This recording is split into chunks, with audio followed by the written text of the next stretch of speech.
Ретбек Шипагер мына қазір бізге келіп жатқан грыжа аурулар өте көп қой енді. Үлкен адамдарда да, қарт адамдарда да, жастарда да көп болып келе жатыр. Осының енді ең басты себептері шығыс медицинасы бойынша қарағанда не себеп деп қарайсың сонда? Бұл енді шығыс медицинасында бұл енді неше мың жылдың алдында зерттеліп болған нәрсе. Бұл енді ыстық орында да суық орында пайда болып жатыр. Тек суықтан ғана деу ол қосымша. Ол қата болады. Ыстықтық орындарда да пайда болады. Бұл енді шершеу деген, шершеу деп отырғанымыз аралығындағы ақшандыр, тарамыс, сіңір дейміз. Бұны шығыс медицинасында негізі бауыр басқарады деген. Яғни бауыр қан ұяшығындағы жаңағы сіңірлердің қызметін теңшейді деген. Мысалы бауырда ыстық болса, бауырда қатаю болса, сіңірлерде де сөлсіз болады. Сіңір сөлсіз болғаннан кейін жаңағы созылмалы қуат әлсірейді. Сондықтан да бұның шығыс медицинасында негізі бауырды қуаттау, бауырдың қан айланысын жақсарту арқылы негіздеп доғалайды. Бауырды қалай қуаттайды сонда? Шөп дәрілермен бе жоқ массажбен қуаттауға бола ма? Енді мына шығыс медицинасы осыны дауалауда іштен сырттан дауалауды ұштастырған ежелден. Сырттан дауалауды жаңағы физикалық жолмен дауалау дейміз. Уқалау, массаж жасау, ине қою. Бұл жаңағы нерв ұяшықтарын, қан ұяшықтарын уқалау арқылы қан жүргізу. Қан жүрсе сөл де жүреді деп қарайды. Негізі қан сөл дегеніміз сұйықтық. Бұл жаңағы бүткіл витаминдер, жаңағы біз денемізге қажетті болған нәрселер сөлдің құрамында болады. Бұны бұл ежелден қазақ тілінде қан сөл деп атаған. Бірақ сөл негізі қанның құрамында болады. Сондықтан ол қан тасымалданбаса, қай жерде құрғау пайда болса, сол жерде сөл жетіспеу пайда болады. Содан барып сіңір жаңағыдай жыртылып, сосын сіңірдің жыртылуы, құрғауы келіп шығарады. Сонда мына бауыр енді сіңірлерді басқарады деп өссің. Сонда бауыр қызметі қалыпсыздану не себептерден келіп шығады? Бұл негізінде сыртқы ортаның соққылауынан болады. Жаңағы іштегі 5 мүше дейміз. 5 мүшенің сыртта бір суықтың себептері. Суықтық себептен жаңағы қан айланысы жақсы болмай, ішкі мүшеге, бауырға, бүйрекке қан жетіспеу, көк бауырдың қызметі жақсы болмау дейді.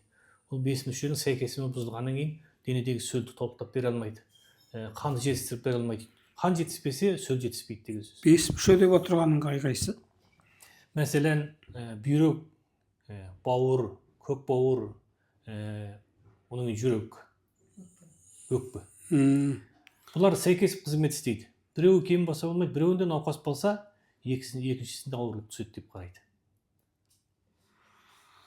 Ал сонда мұны әдетте үй жағдайында қандай әрекеттер немесе тамақтану жағында нелерге көңіл бөлу керек, қандай әрекеттер жасап тұру керек, осы жағынан не айтасың?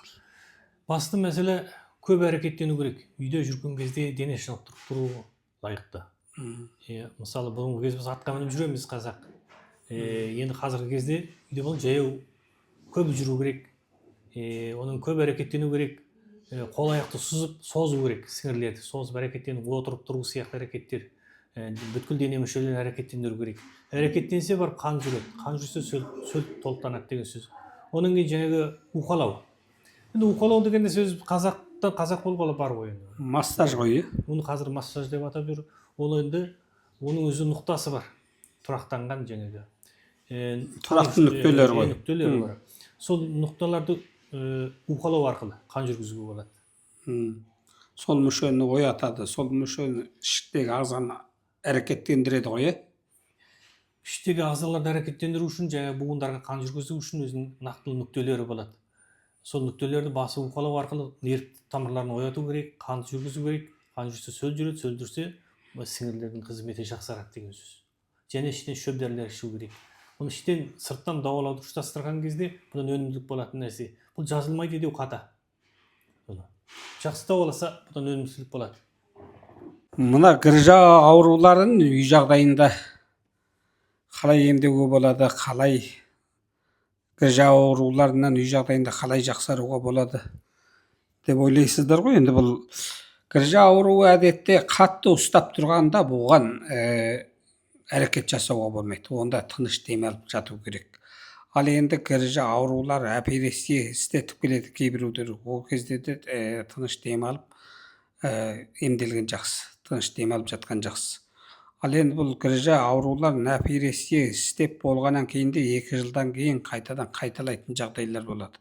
Ол не үшін дегенде жаңағы омыртқа аралығындағы сіңірлердің, яғни омыртқа арасындағы кепіл шешеулердің жыртылып кеткен жағдайы, ол қайтадан сол қалпына баратын жағдай болады. Сол үшін оны қалай қуаттау керек, қалай азықтандыру керек дегенде, бұның жаңа меридиан жолдары болады адам денесінде, ішкі мүшелердің.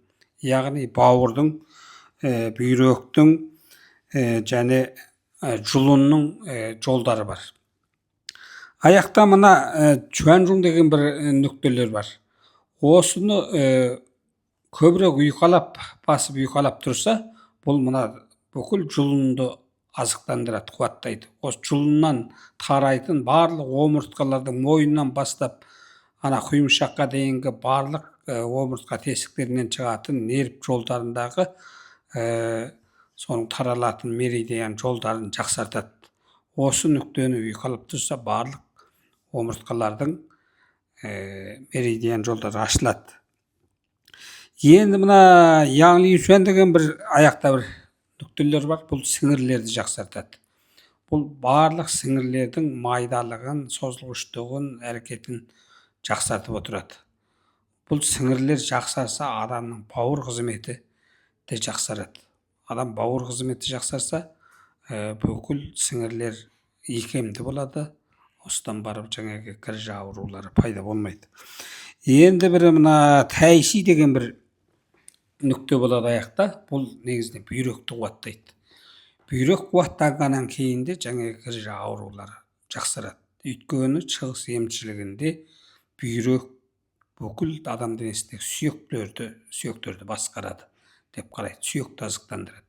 Сондықтан осы нүктені басып, ұйқалап, массаж жасап тұрса, адамның бүйрегі қуатты болады. Бүйрек қуатты болғаннан кейін жалпы сүйектер, шымыр жақсы болады. Енді мына тайшун деген бір нүкте бар.